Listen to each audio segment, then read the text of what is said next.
Ashes day 1। आज सुबह सुबह जब मैच शुरू हुआ तो ऐसा लगा कि ऑस्ट्रेलिया इंग्लैंड को यहां पे हिलने भी नहीं देगी।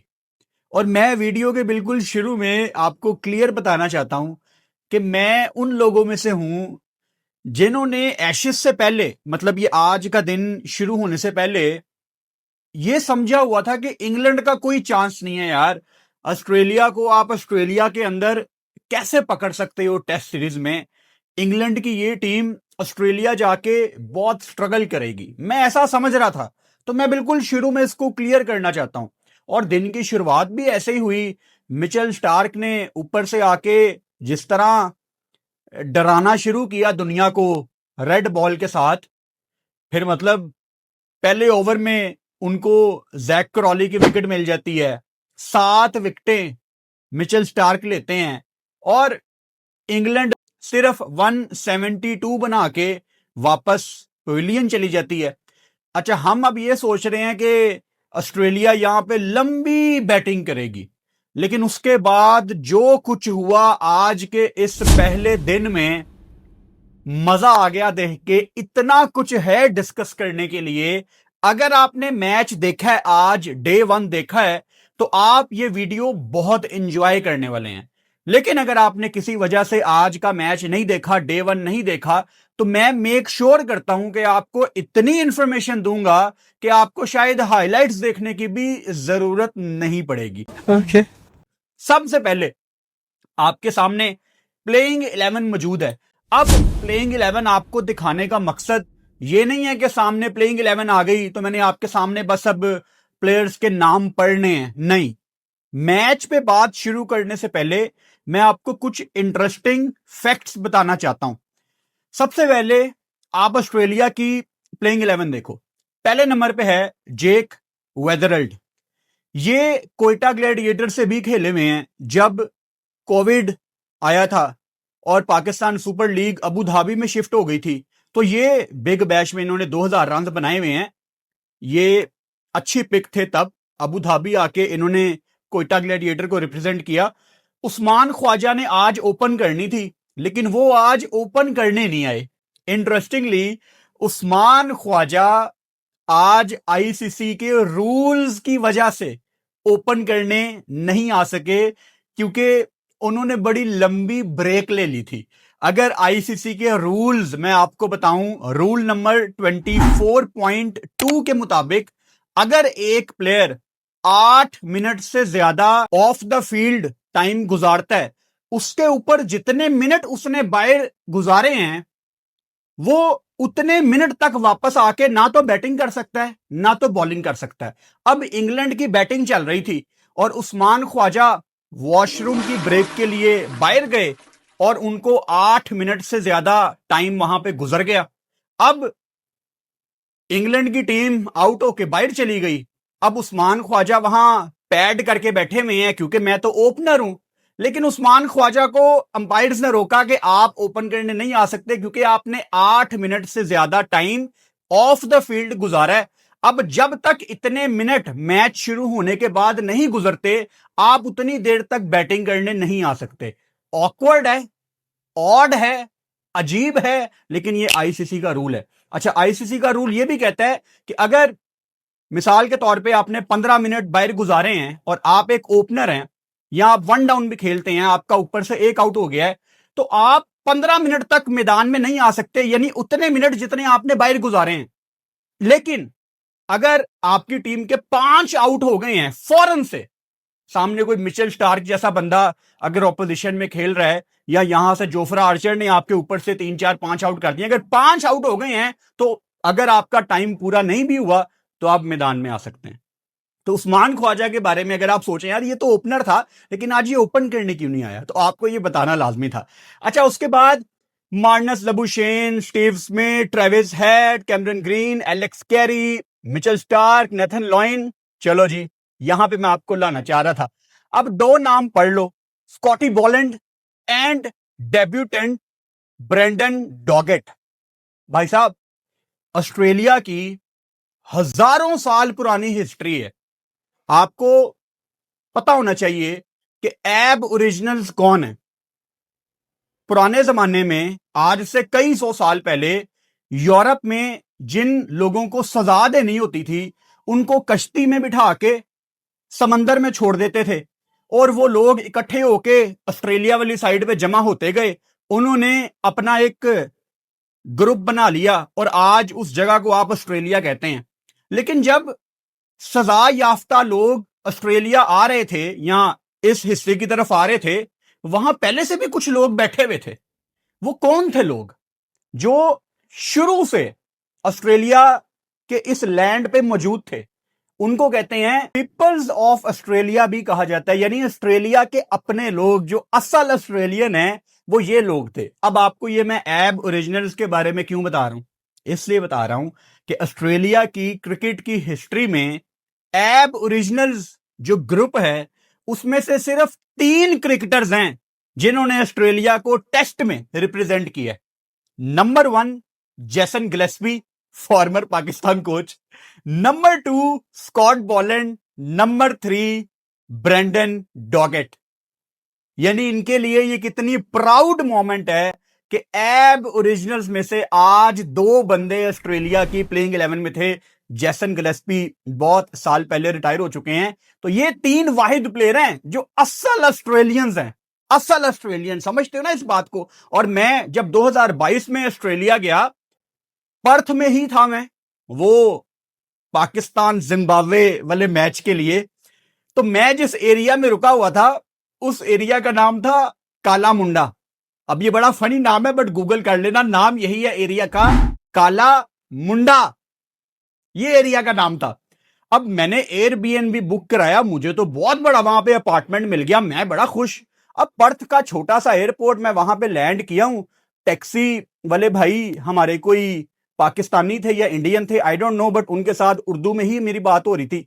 तो उन्होंने कहा कि आपने काला मुंडा में रहना है? मैंने कहा हाँ। कहता आर यू श्योर?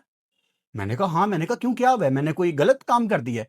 उसने कहा यार काला मुंडा ना एब ओरिजिनल्स का एरिया है।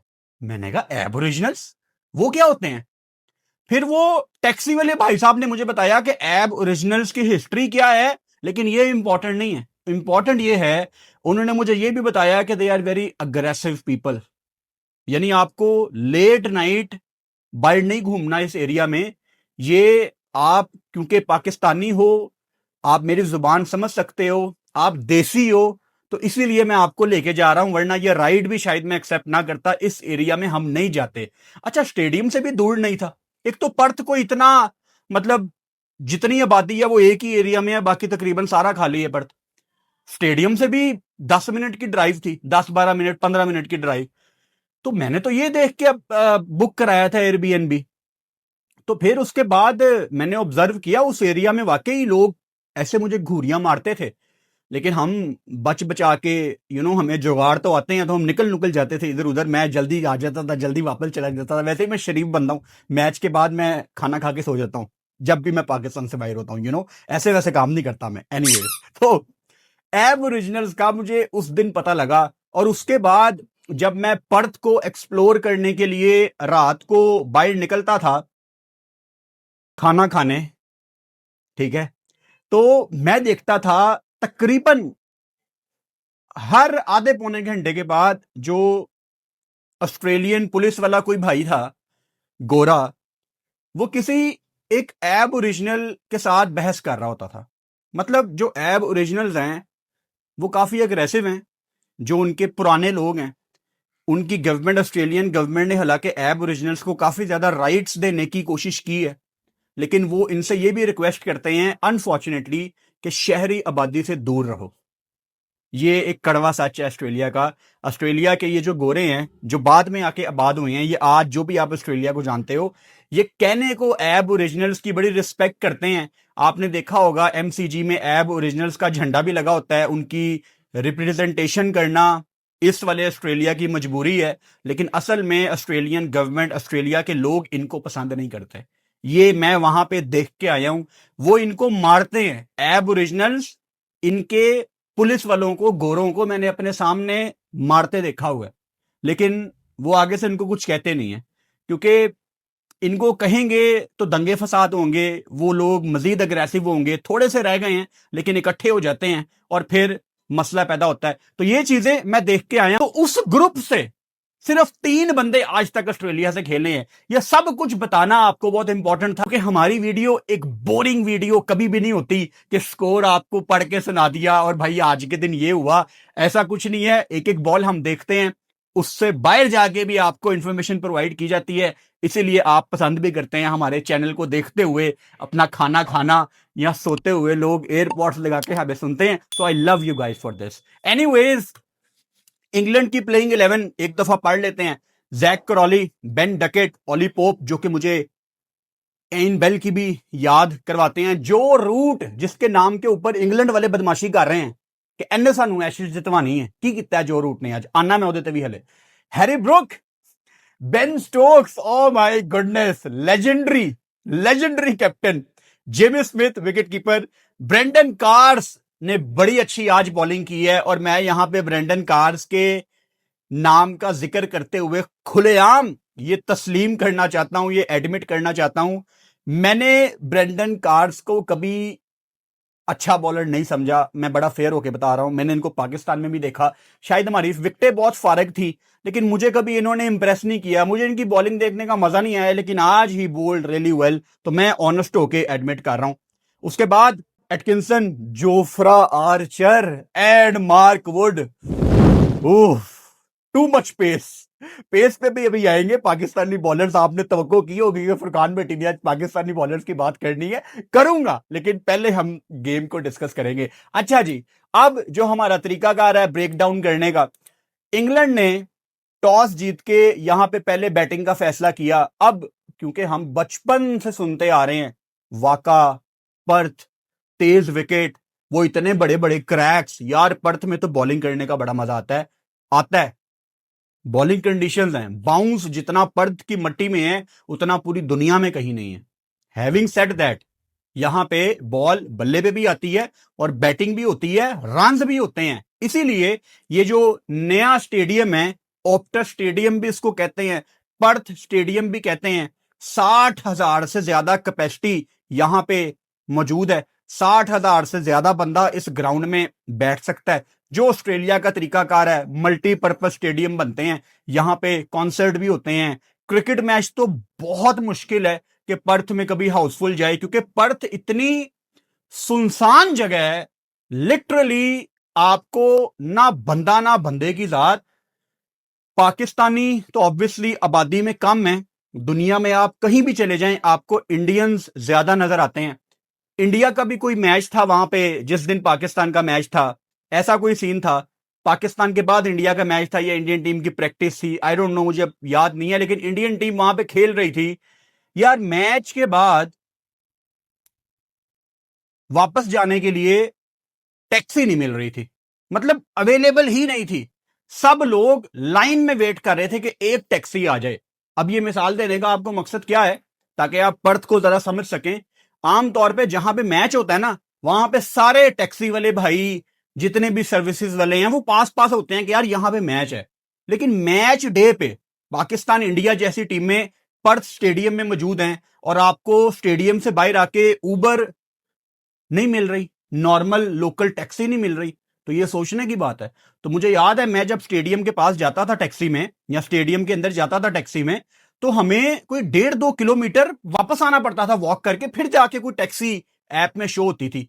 तो बड़ी मुश्किल होती है। तो पर्थ में एक क्रिकेट मैच में कभी भी हाउसफुल बहुत मुश्किल है, अनलेस के कोई वर्ल्ड कप फाइनल टाइप यहां पे हो जाए, जो कि बड़ा मुश्किल है, बिकॉज उनकी प्रेफरेंस हमेशा एमसीजी होती है for the right reasons. Still आज जो ऑफिशियल कैपेसिटी है वो 40,000 प्लस लोग आज ऑप्टस स्टेडियम, पर्थ स्टेडियम में बैठे हुए थे, which is a huge number.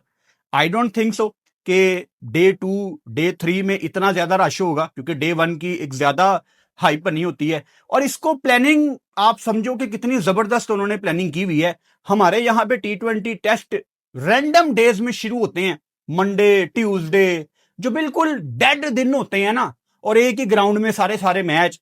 Monday Tuesday को मैच कौन करवाता है, उनकी प्लानिंग देखो। फ्राइडे वो स्टार्ट कर रहे हैं, फ्राइडे को भी अच्छा क्राउड आएगा, सैटरडे को भी अच्छा क्राउड आएगा, संडे को तो अच्छा क्राउड आना ही आना है। और टेस्ट क्रिकेट भाई साहब आजकल चौथे दिन बड़ी मुश्किल तक जाती है, तो 3 दिन उनकी बड़ी अच्छी क्राउड आएगी। इसको कहते हैं प्लानिंग। लेकिन हम उनसे नहीं सीखेंगे। हम पाकिस्तान क्रिकेट बोर्ड वाले नालायक तो हैं ही हैं, वहां T20 वर्ल्ड कप भी शुरू होने वाला है।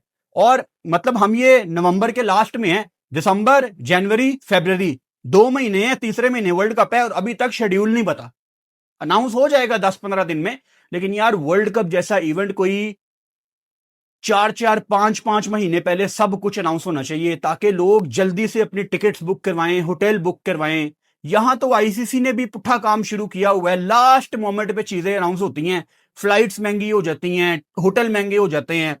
तो फैंस का क्या जिन्होंने ट्रेवल करके आना है। और बाय द वे इंग्लैंड से ये एशेज टेस्ट मैच की जो सीरीज है, 5 टेस्ट मैच की सीरीज, इसमें 40,000 प्लस बंदे ने ट्रेवल करना है Australia, all the way from England. पता है कितनी दूर है इंग्लैंड से ऑस्ट्रेलिया? 40,000 प्लस बंदे ने। क्यों? क्योंकि साल पहले से पता था कौन सा मैच कहां पे है। इजी, सब कुछ आसान, आराम से बुकिंग हो रही है। तो सोचना चाहिए थोड़ा पाकिस्तान क्रिकेट बोर्ड को भी, इवन आईसीसी लेवल पे भी। आईसीसी टूर्नामेंट, जो आखिरी टूर्नामेंट मुझे याद आता है जिसको बड़े अच्छे तरीके से प्लान किया गया था, दैट वाज 2019 वर्ल्ड कप।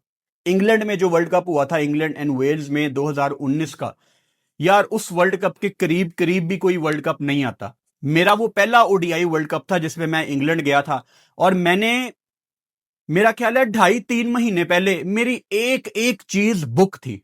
यानी पाकिस्तान ने 8-9 शहरों में मैच खेला था, मैंने 2.5-3 महीने पहले एक एक चीज बुक करके रखी हुई थी। मेरी ट्रेन्स बुक थी, मेरी बसेस बुक थी, मेरे लोकल एयरबीएनबीज बुक थे, मेरे होटल बुक थे। जब आपको चीजें पहले पता होती है ना, 2.5-3 महीने पहले, यार आपकी कॉस्ट इतनी बच जाती है। 2019 में, क्योंकि मैं वर्ल्ड कप से हफ्ता 10 दिन पहले चला गया था इंग्लैंड, तकरीबन 2 महीने मैंने इंग्लैंड में गुजारे थे। जो मैंने फिजिबिलिटी बनाई थी वो तकरीबन कोई 16 लाख रुपया खर्चा आ रहा था मेरे पूरे वर्ल्ड कप का, जिसमें अकोमोडेशन, खाना पीना, पाकिस्तान से इंग्लैंड जाना, लोकल ट्रैवलिंग, सब कुछ मिला मिलू के तकरीबन 16 लाख रुपया खर्चा आ रहा था 2019 में। लेकिन पहले बुकिंग करवाने के चक्कर में हमारा शायद 12-12.5 लाख रुपया लगा था। तो तकरीबन 4 लाख रुपया मैंने बचाया 2019 में, क्योंकि 2.5-3 महीने पहले हमें पता था कि कौन सा मैच कहां पे है, सब कुछ अनाउंस था। तो जो 40,000 प्लस बंदा इंग्लैंड से ऑस्ट्रेलिया आ रहा है, उनकी सारी चीजें बुक हैं, आसान नहीं। एनीवेज, इंग्लैंड ने टॉस जीत के यहां पे पहले बैटिंग का फैसला किया। वाका जो इनका पुराना स्टेडियम है, बिल्कुल उसके बगल में ये नया स्टेडियम है, पर्थ स्टेडियम। यहां पे अभी तक 5 टेस्ट मैच खेले गए हैं और 5 के 5 टेस्ट मैचों में रिजल्ट बिल्कुल क्लियर है। टॉस जीतो, पहले बैटिंग करो, 5 के 5 टेस्ट मैच बैटिंग फर्स्ट यहां पे टीम्स जीती हैं। तो काफी आसान हो जाता है आपके लिए डिसाइड करना। लेकिन मट्टी को आप गेम से कैसे निकालोगे? वो द ग्रेट रवि शास्त्री कहते हैं ना, पिच को निकालो गेम से। लेकिन कुछ पिचेस बड़ी खतरनाक होती है, उनको आप गेम से नहीं निकाल सकते। उसमें से पर्थ एक है। जो पर्थ की मट्टी है, ये वही मट्टी है बेसिकली जो वाका में यूज होती है। मतलब ये 2.5-3 किलोमीटर पीछे वाका है, आगे पर्थ स्टेडियम है। इन्होंने इतना इतना ग्रास छोड़ा है। आमतौर पे मैच डे की सुबह थोड़ा सा ग्रास कम कर दिया जाता है, लेकिन भाई साहब it was a green track. पता लग रहा था कि, मतलब रात को जब मिचेल स्टार्क को पता लगा होगा ना कि सुबह इतनी ग्रास ही हमने छोड़नी है, तो वो कह रहा होगा पहले ओवर में विकेट पक्की है मेरी। वही हुआ है, उसने जैक क्रॉली को पहले ओवर में फारिग कर दिया और उसके बाद ऑस्ट्रेलिया ने मुड़ के देखा नहीं है पीछे। एनीवेज, अगर मैं डिटेल्स में आऊं तो भाई साहब इंग्लैंड के जो ओपनर्स हैं, हालांकि जैक क्रॉली और बेन डकेट की अगर मैं बात करूं, मुझे इन दोनों में से बेन डकेट खब्बा, जिसने पाकिस्तान के अगेंस्ट भी बड़ी नॉक खेली हुई है, दोनों में से बेन डकेट थोड़ी लंबी बारी लेने का स्किल रखता है, लेकिन जैक क्रॉली ने भी 100 लगाए हुए हैं। जैक क्रॉली भी अच्छी नॉक टेस्ट में खेल सकता है, लेकिन अगर ऑस्ट्रेलिया में इनको ऐसी ही कंडीशंस मिली तो जैक क्रॉली जितना ओपन होके खड़ा होता है, इसके लिए बड़ा मुश्किल है। क्योंकि एट टाइम जैक क्रॉली एक तो टॉल है, ये जब ड्राइव करता है ना तो बहुत ही गैप आ जाता है, बड़ा गैप आ जाता है इसके बॉडी में और इसके बल्ले में, बहुत दूर जाके खेलता है। उसमें चांसेस आर वेरी हाई कि आपने कीपर या स्लिप को कैच देना है। तो ऐसी विकेटों पे जैक क्रॉली अगर रन्स करेगा, that would be really interesting to see. On the other side वहां पे मिचेल स्टार्क ने भाई साहब आज जो तेज बॉलिंग की है, और तरह तरह की इंजरीज मिचेल स्टार्क ने अपनी जिंदगी में सही हैं। आईपीएल भी छोड़ी जब उनको लगा कि मुझे छोड़नी चाहिए, फिर T20 सीरीज वो नहीं खेलते, इंडिया वाली मैच छोड़ देते हैं, डोमेस्टिक जाके खेलते हैं। क्यों? क्योंकि हमने एशेज की तैयारी करनी है। तो ये कोई जिंदगी में पहली दफा थोड़ी है कि आपको मिचेल स्टार्क ने इंप्रेस किया है, मतलब एक पूरा करियर है। हम लोग यार 10-15 साल से मिचेल स्टार्क की राइज ही देख रहे हैं, और कभी अगर उसको कुट भी पड़ती है, वो बड़ी स्टेज में आके इतना बड़ा स्पेल करा देता है कि आप कहते हो यार कौन जिनबूत इसको खेलेगा, इसको खेल कौन सकता है। ये तैयारी है। और अगेन जो सुबह फेसबुक पेज पे आपने थोड़ा बहुत मेरा गुस्सा देखा होगा पाकिस्तानी बॉलर्स के ऊपर, वहां पे नीचे कुछ हमारे शहजादे कमेंट कर रहे हैं कि जब पाकिस्तान ऑस्ट्रेलिया गई थी हमने भी तो वनडे सीरीज जीती थी। यार आप कॉन्टेक्स्ट नहीं समझते बातों का। मैं मानता हूं कि अगर शहीन नसीम आजकल 132, 133, 135 पे बॉल कर रहे हैं, तो शायद ऑस्ट्रेलिया जाके इन्होंने 140, 141, 142 को टच किया होगा एट टाइम्स। लेकिन यार कंसिस्टेंसी के साथ डेंजरस स्पेल करना ना अब शहीन को आता है ना नसीम को आता है। तो आप छोड़ दें फजूल में नालायक प्लेयर्स को बैक करना। एडमिट कर लो कि नसीम शाह जो अपने डेब्यू पे 145, 148 को टच करता था, शहीन जिसकी अंदर आती बॉल 145 मिनिमम होती थी, वो अब सादे से बॉलर है। या आप एडमिट कर लें, एक आधा स्पेल कोई भी करा देता है। ये मिचेल स्टार्क यार आप इसको हमारे सब कॉन्टिनेंट कंडीशंस में खिला दें, आप मार्क वुड को यहां पे खिला दें, ये उतना ही जोर लगाएंगे। ये मार्क वुड अगर 150 नहीं ना करेगा रावलपिंडी में, तो शर्त लगा के मैं आपको कहता हूं 145 लाजमी करेगा। वो 131-32 वाले क्रिकेटर्स हैं ही नहीं है यार। हम नालायक हैं, हम रीहैब अपना पूरा नहीं करते। वो शहीन के बारे में मैंने आपको कितना बताया है कि वो अपनी कोनी पे यहां पे एक बैंड लगाता है, पट्टी लगाता है। Most of the time Asia cup के टाइम में थी, सपोर्ट मिलती है आपकी कोनी को, क्योंकि आपको डर होता है कि मजीद इंजरी ना हो जाए। जब मैंने शहीन को नोट किया ना कि यहां पे वो एक आर्म बैंड लगाता है, यहां पे पट्टी लगाता है, तो मैंने हमारे एक पाकिस्तान फॉर्मर क्रिकेटर जो कि बॉलर है, जिनका अच्छा खासा एक्सपीरियंस है, मैंने उनको मैसेज किया, उनको मैंने तस्वीर भेजी कि शहीन ये क्यों कर रहा है। मुझे पता था क्यों कर रहा है, लेकिन मैं जरा पक्का होना चाह रहा था कि जो मैं सोच रहा हूं वो सही है। तो वो फॉर्मर क्रिकेटर ने भी मुझे यही कहा कि जब आपको डर होता है ना कि दोबारा से इंजरी ना आ जाए, आप थोड़ी सी सपोर्ट लाते हैं इंजरी वाली जगह पे। तो यार बड़ी बेसिक बात है कि जब आपके दिमाग में बैक ऑफ योर माइंड कहीं पे एक डर हो ना, आप पूरी जान नहीं लगाते, आप रुक जाते हो, एक रुकावट होती है। तो ये तो खैर एक अलग से वीडियो हो सकती है। और आप अगर रेगुलर मेरी वीडियोस देखते हैं, मैंने आपको कितनी दफा बताया कि ये लोग ना अपने रिहैब पूरे करते हैं, ये इंजरियां छुपाते हैं। वो नसीम का ही माइंडसेट देख लो, उसने एक इंटरव्यू में कहा था ना कि पाकिस्तान टीम में अगर आप रेस्ट करें तो आप रेस्ट इन पीस हो जाते हैं। मतलब ये वो क्रिकेटर्स हैं जो पाकिस्तान के बड़े क्रिकेटर्स हैं। अगर इनको अपनी जगह पे कॉन्फिडेंस नहीं है तो बच्चों को क्या कॉन्फिडेंस होना। एनीवेज, अगर जो रूट 0 पे आउट हो जाएगा तो कमर टूट जाएगी इंग्लैंड की, क्योंकि कहीं ना कहीं उनको पता है कि यार ऑली पॉप भी बड़ी नॉक खेल सकता है, कभी किसी दिन बेन डकेट भी ऊपर से बड़ी नॉक खेलेगा, और कभी बेन स्टोक्स भी नीचे आके रन ऐड कर सकता है। लेकिन जो रूट के नाम के ऊपर हम सारे बदमाशी करने आए हैं ऑस्ट्रेलिया में, और जो रूट अगर रन नहीं करेंगे बड़े, तो इंग्लैंड के लिए बहुत मुश्किल है। हालांकि इंग्लैंड ने ऑस्ट्रेलिया के आज 123 पे 9 आउट कर दिए हैं, यानी सुबह बड़ी जल्दी ऑस्ट्रेलिया को ये आउट करेंगे। लेकिन जिस तरह की ये पिच खेल रही है, ये शायद तीसरे दिन आपको बहुत ही क्लियर दिख जाए कि कौन जीतने वाला है ये एशेज का पहला टेस्ट मैच। उसके बाद हैरी ब्रुक, जिनको आप व्हाइट बॉल में इंग्लैंड की कप्तानी करते हुए देखते हैं, 61 बॉलों पे 52। अब आप पैटर्न देखो, 61 बॉलों पे 52 हैरी ब्रुक, 22 बॉलों पे 33 जेमी स्मिथ विकेट कीपर, और उसके बाद ऊपर बेन डकेट 20 बॉलों पे 21, यानी तकरीबन सारे, इवन आप ऑली पॉप को भी देखो 58 बॉलों पे 46, तकरीबन सारे अटैक करने की तरफ जा रहे थे। वो जो बेस बॉल का कीड़ा इनके दिमाग में है, मैं जब मैच देख भी रहा था, एक चीज मैं देख रहा था यार, कि ये बॉल को ना रिस्पेक्ट नहीं दे रहे। मतलब कितनी कॉमन सेंस की बात है कि कभी कभी आपको अपना बेस बॉल का कीड़ा मारना पड़ेगा। आपको थोड़ा सा रिस्पेक्ट करना है गेम को, थोड़ी सी रिस्पेक्ट देनी है बॉल को, बॉलर को, और लीव करो बॉल को, थोड़ा तंग करो बॉलर को। लेकिन अगर आप चढ़ के खेलना चाहेंगे, वो भी उस बॉलर के अगेंस्ट जो ऑलरेडी अपनी फुल तबाही मचाने के मूड में है आज, मतलब ये मिचेल स्टार्क को लगातार अटैक करना चाह रहे थे। वो विकेटों पे विकेटें लेता जा रहा है, लेकिन उसको ड्राइव मारने की कर रहे हैं, उसको कट मारने की कर रहे हैं, आगे आके खेल रहे हैं। तो फिर आप मतलब आखिर में जब अगेन इंग्लैंड ने 123 पे उनके नो आउट कर दी है, लेकिन स्टिल अगर इंग्लैंड ने 172 की जगह कहीं पे 250-300 लगाए होते, तो आज शायद उनके दिमाग में थोड़ा ज्यादा सुकून होता।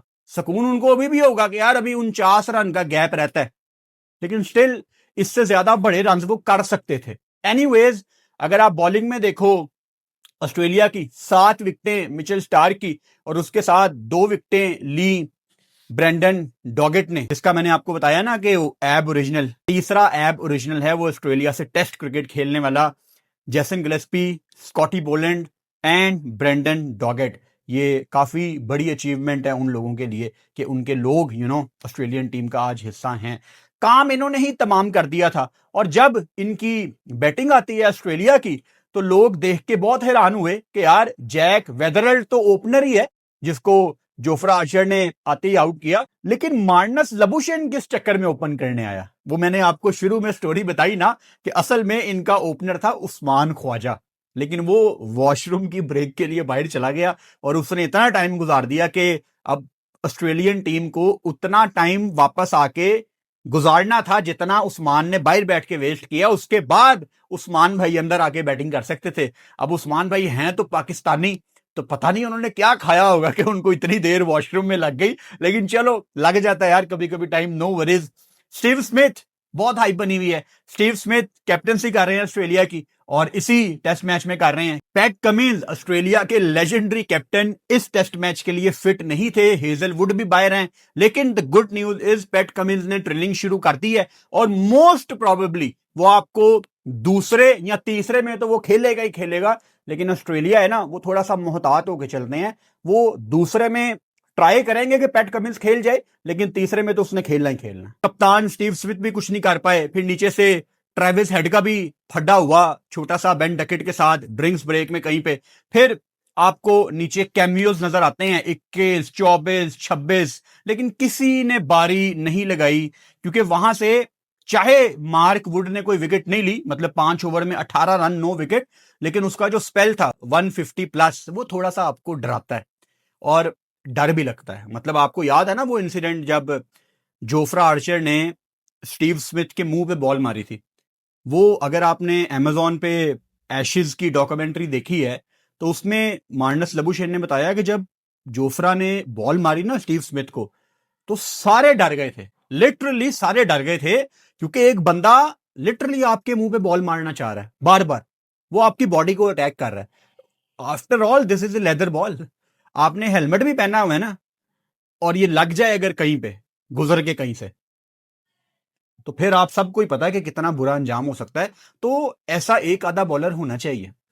हमारे पास भी है हारिस राउफ, लेकिन वो टेस्ट क्रिकेट नहीं खेलना चाहते ना, वो मतलब प्रायोरिटी नहीं है यार। कोई बात नहीं अगर पाकिस्तान के पास 150 का बॉलर नहीं है, कलंदर बिग बैश खेले।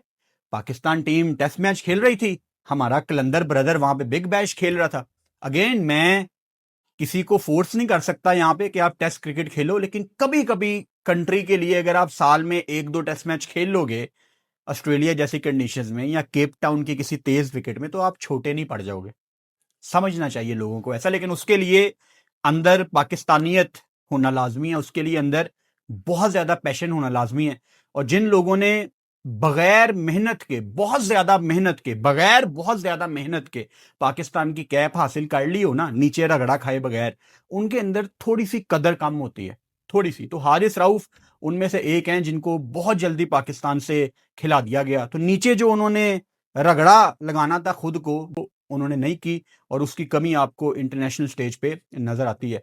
भाई साहब, आज जो सरप्राइज पैकेज था, ठीक है, जोफ्रा ने ऊपर से आके पहले ओवर में विकेट ली, फिर उसने मार्नस लबुशेन को भी आउट किया, 28 पे 2 आउट थे। लेकिन जो सरप्राइज पैकेज था ना, वो इंग्लिश कप्तान बेन स्टोक्स थे। मतलब आप ट्रेविस हेड को आउट कर गए, उसके बाद कैमरन ग्रीन भी चलो एक मैं इंपॉर्टेंट विकेट कहूंगा, और ट्रेविस हेड को जब आपने आउट कर दिया ना, तो वो एक मुझे वाहिद एक डर था कि ठीक है, पता लग रहा था कि ऑस्ट्रेलिया जल्दी आउट होगी, कोई बहुत बड़ा टोटल आज नहीं आ रहा, लेकिन वो जो डिफरेंस है रन्स का, वो ट्रेविस हेड कम कर सकता है। लेकिन ट्रेविस हेड को जब बेन स्टोक्स ने आउट किया, तो वहां पे पता लग गया था कि यार अब ये ज्यादा दूर तक नहीं जाएंगे। और ट्रेविस हेड आप सब वाकिफ हैं कि कितने डिस्ट्रक्टिव बैटर हैं, और अकेला वो गेम को कितना आगे ले जाने का स्किल रखता है। बेन स्टोक्स ने यहां से पंजा लगाया, 6 ओवर 23 रन 5 विकेटें। और बेन स्टोक्स का मुझे याद है एक टाइम इनके करियर में ऐसा आया था कि इन्होंने बॉलिंग करना छोड़ दी थी, और ये अपने आप को बहुत फोर्स करते थे कि मैंने बॉलिंग करनी है, मैं ऑलराउंडर हूं, मैं बस बैटिंग के ऊपर इंग्लैंड में नहीं खेलूंगा, आई वांट टू बॉल। और मैं दोबारा आपको एग्जांपल देता हूं, जब ये सीएसके से खेल रहे थे आईपीएल में, इन्होंने शुरू में ही एमएस धोनी को बता दिया था कि अगर सीएसके फाइनल में भी चली गई, मेरा एक टेस्ट मैच शेड्यूल है लॉर्ड्स में अगेंस्ट आयरलैंड, मैंने वो टेस्ट मैच जाके खेलना। Again the great Temba Bavuma की एग्जाम्पल मैं हमेशा आपको देता हूं, stats are important but it is character which we look at. ये करेक्टर होते हैं प्लेयर्स के जो उनको बड़ा प्लेयर बनाते हैं और बाकियों से मुख्तलिफ करते हैं। ये ऑस्ट्रेलियंस को देख लो, इंग्लिश प्लेयर्स को देख लो, ये साल में 2-3 दफा स्टैंड आउट करते हैं कि सारी दुनिया इनकी बात करती है। लेकिन हमारे बारे में भी दुनिया बात करती है, लेकिन ये बात करती है कि यार अब हम पहले जैसे क्यों नहीं रहे, अब हमारे वो पहले वाले पेस क्यों नहीं है। मतलब ये वही शहीन शाह अफरीदी है ना जिसने सिडनी टेस्ट मैच मिस किया था क्योंकि उनको न्यूजीलैंड व्हाइट बॉल सीरीज के लिए कप्तान बनाया हुआ था और उन्होंने वहां जाके कप्तानी करनी थी। सिडनी टेस्ट मैच चल रहा है, टेस्ट मैच से पहले या लंच ब्रेक में हमारे शहीन शाह अफरीदी व्हाइट बॉल के साथ प्रैक्टिस कर रहे थे क्योंकि पाकिस्तान ने ऑस्ट्रेलिया से न्यूजीलैंड जाना था। वहां पे ऑस्ट्रेलियन कमेंटेटर्स ने इतना जलील किया पाकिस्तान के सिस्टम को कि ये कैसे पॉसिबल है कि पाकिस्तान का सबसे प्रीमियम बॉलर जिसका हम हमेशा नाम सुनते हैं शहीन शाह अफरीदी, वो सिडनी टेस्ट मैच मिस कर रहा है। ऑस्ट्रेलिया में आप एमसीजी में टेस्ट मैच खेलें एक वैल्यू है, आप एडिलेड में टेस्ट मैच खेलें अलहदा वैल्यू है, आप सिडनी चले जाएं अलहदा लेगेसी है। हर वेन्यू कितने 100 साल से क्रिकेट को होस्ट कर रहा है। तो अगर आप मतलब हम गरीब लोग ऑस्ट्रेलिया वैसे ही बहुत कम जाते हैं क्रिकेट खेलने, और उसमें से भी आपको चुगे से 3 टेस्ट मैच मिल रहे हैं, आप 3 टेस्ट मैच पूरे नहीं खेल रहे, तो फिर मुझे बड़ा गुस्सा आता है जब हमारा कोई पाकिस्तान बॉलर इंस्टाग्राम पे स्टोरी लगाता है मिचेल स्टार को कि you are bowling so good, ये वो, भाई तू भी करा। मतलब मुझे गुस्सा आता है क्योंकि मैं भी इन लोगों को वहीं पे देखना चाहता हूं, और ये अच्छे थे, ये अच्छे थे, लेकिन इन्होंने अपने रीहैब पूरे नहीं किए। एनीवेज, ज्यादा मूड में अपना खराब नहीं करना चाहता। वहां से ब्रेडन कार्ड्स ने भी 2 आउट किए। 123 पे 9 आउट हैं ऑस्ट्रेलिया के, और सिर्फ 49 रन का डिफरेंस यहां पे रह गया है। और कल ऐसा लग रहा है कि आते साथ ही इंग्लैंड इनको ऑल आउट करेगी और दोबारा से आपको मिचेल स्टार का कोई स्पेल देखने को मिलेगा। आई होप कि टेस्ट मैच ये किसी तरीके चौथे दिन तक जाए ताकि थोड़ा लंबा हमें मजा आए, और उसके लिए दोनों टीमों को बहुत बेहतर बैटिंग करनी पड़ेगी। लेकिन क्या पिच इनको अलाउ करेगी, that would be really interesting to see. मजा आया डे 1 में, और कल पाकिस्तान का मैच भी है शाम को 6 बजे, जिसका मतलब है कि इंशाल्लाह 5 बजे मैं अपने यूट्यूब चैनल पे लाइव आ जाऊंगा। तो लाइव सेशन को आप ज्वाइन कीजिएगा, हम साथ बैठ के मैच देखेंगे, और कल एशेज का डे 2 भी होगा, उसको भी साथ शामिल करेंगे। अपना बहुत सारा ख्याल रखो, चैनल को सब्सक्राइब कर लो और बेल आइकन लाजमी दबाओ ताकि आने वाली वीडियोस का नोटिफिकेशन आपको मिल सके। Good night.